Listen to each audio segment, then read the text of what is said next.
malayo biyahe. Kala ko babalik lang tayo sa Pasig eh. Wala sa Maynila. May patay strike kayo ulit? Ngayon? Wala. Wala ngayon. Talagang event lang to para sa men's mental health and prostate cancer awareness.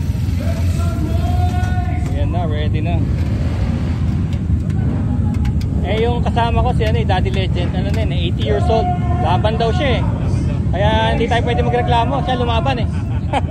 Laban din tayo. Ba't na nga ako din makasama dahil masakit yung ko eh.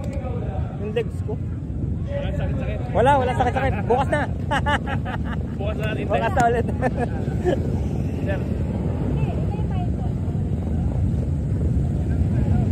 Ayun oh. Tatakbo kaya?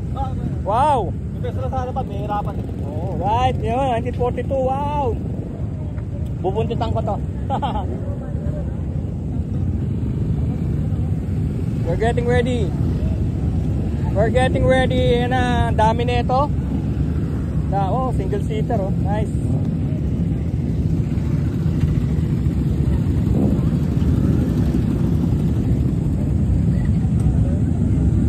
Galing.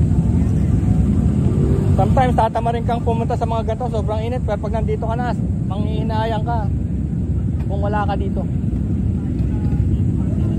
Nobody's complaining about the heat at hindi naman pwedeng sabing tagulan. Kung tagulan naman, mahirap din. Lalong walang sasama. We're getting ready. Narinig nyo sabi kanina it's around 30 to 40 kilometers per hour. Kaya ang dala ko ay 110. Kasi yan talaga normal speed ng 110, 35. Top speed is 60. Mga scooter okay dahil wala silang clutch.